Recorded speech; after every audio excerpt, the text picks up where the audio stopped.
Hello guys, मेरा नाम है हिमांशु और आप देख रहे हैं रेसल अलर्ट। सो गाइज, इस वीक का रॉ होने वाला है रेसलमेनिया से पहले का आखिरी रॉ, जहां पर हमें Roman Reigns, rock, Seth Rollins, Cody Rhodes सभी देखने को मिलने वाले, यानी कि होने वाली है कई सारी बड़ी चीजें। एंड आज की इस वीडियो में मैं यही बात करने वाला हूं कि हमें क्या कुछ देखने को मिलने वाला है इस वीक के मंडे नाइट रॉ के एपिसोड में। तो सबसे पहले शुरुआत कर ली जाए best in the world CM Punk से। तो आप सभी को पता ही है लास्ट वीक के रॉ में हमें उनका रिटर्न देखने को मिला था। तो गाइज आप सबको बता दूं अपडेट्स के अकॉर्डिंग वो इस वीक के रॉ में भी रहने वाले मौजूद, बट ये बात कंफर्म नहीं है कि वो रिंग में आएंगे या फिर नहीं, यानी कि उनका बैक स्टेज ही कुछ रोल हो सकता है। लेकिन जैसा कि आप सभी को पता है वो रहने वाले special guest commentator Seth Rollins versus Drew McIntyre के वर्ल्ड हेवीवेट चैंपियनशिप मैच में, जो कि इस मैच को और ज्यादा इंटरेस्टिंग बनाता है। इसलिए इस वीक के रॉ में हमें सीएम पंक इस मैच को पूरी तरह से करते हुए दिख सकते हैं हाइप। एंड जैसा कि last week at the end Seth Rollins ने अटैक किया था ड्रू मैकिंटायर पर, तो इस वीक सेथ रॉलिंस से बदला लेने की हमें कोशिश करते हुए दिख सकते हैं ड्रू मैकिंटायर।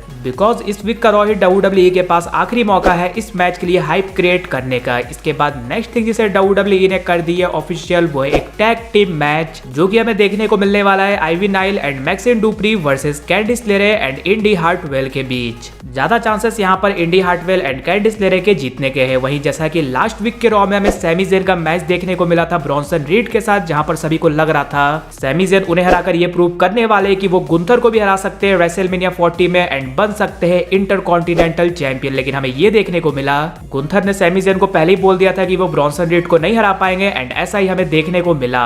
जिसके बाद बैक स्टेज चैट गेबल ने उन्हें समझाया कि आखिर ऐसा क्यों हुआ, क्योंकि गुंथर उनके माइंड में कब्जा कर चुके हैं, यानी कि सैमी ज़ेन का माइंड एक तरह से फोकस नहीं कर पाया ब्रॉन्सन रीड पर, जो गलती वो करने वाले हैं रेसलमेनिया 40 में भी। और यहाँ से देखकर हमें यही समझ में आ रहा है भले चैट गेबल इस मैच में ऐड नहीं होने वाले, लेकिन वो एक तरह से सैमी ज़ेन के कोच की तरह करने वाले हैं काम। अब लेट्स सी इस वीक के रॉ में चैट गेबल क्या कुछ गाइड करते हैं सैमी ज़ेन को। वहीं लास्ट वीक के रॉ में हमें Becky Lynch and Riya replay आमने सामने आते हुए दिखी थी एंड इनके बीच हमें काफी कमाल का ब्रॉल देखने को मिला। इनफैक्ट बेकी लिंच ने रियल पंच भी कर दिया डोमिनिक को। एंड जिस तरह की पर्सनल फ्यूड हम सब चाहते थे Becky Lynch and Riya replay के बीच, वो हमें लास्ट वीक के रॉ से होते हुए दिखी स्टार्ट। बट इस वीक का रॉ WWE के पास आखिरी मौका है फैंस को रेसलमेनिया में होने वाले इनके मैच के लिए हाइप्ड करने के लिए। तो मे भी हो सकता है इस वीक के रॉ में भी इनके बीच हमें अगेन ब्रॉल वगैरह देखने को मिले, जो कि लास्ट टाइम से भी ज्यादा एक्सट्रीम हो। और फाइनली जिस थिंग को WWE ने कर दिए ऑफिशियल कि हमें Roman Reigns and the rock दोनों आते हुए दिखने वाले हैं मंडे नाइट रॉ के एपिसोड में। अब रॉक तो लास्ट वीक के रॉ में भी अपीयर हुए थे, लेकिन रोमन रेंस लास्ट टाइम हमें शायद से अपीयर होते हुए दिखे थे रेसलमेनिया के बाद की रॉ में, यानी कि लगभग 1 साल के बाद रोमन रेंस आने वाले हैं मंडे नाइट रॉ के एपिसोड में। तो जाहिर सी बात है कि वो एंड रॉक करने वाले हैं कुछ ना कुछ बड़ा। अब आप सभी को पता ही है लास्ट वीक हमें रॉक का सरप्राइज रिटर्न देखने को मिला था, जहां पर उन्होंने कोडी रोड्स के ईयर में जाकर कुछ कहा था, जो कि रॉक ने बता भी दिया था अपने सोशल मीडिया अकाउंट्स के थ्रू। यानी कि उन्होंने कहा था tonight I am gonna make you bleed, और वैसा ही उन्होंने किया रॉ के एंड में। यानी कि उन्होंने बैक स्टेज कोडी रोड्स पर काफी बुरी तरह से किया अटैक और उनका हमें हेड से ब्लड वगैरह निकलते हुए दिखा। तो जाहिर सी बात है कि इस वीक के रॉ में जब रॉक रोमन रेंस के साथ आएंगे देन हमें कोडी रोड्स रॉक से बदला लेने की कोशिश करते हुए दिखेंगे। लेकिन जाहिर सी बात है वो अकेले तो नहीं जाएंगे, उनके पास उनकी टीम भी है जिसमें शामिल है Seth Rollins and main event Jey Uso. But last week के रॉ में आप सबको पता ही है एक काफी ज्यादा ऑड चीज हमें देखने को मिलेगी, जब हमें रॉक बैक स्टेज अटैक करते हुए दिख रहे थे कोडी रोड्स पर, देन रिंग में बिल्कुल जे ऊसो फ्री बैठे हुए थे। वो चाहते तो बैक स्टेज जाकर कोडी रोड्स को बचा सकते थे, लेकिन ऐसा उन्होंने नहीं किया।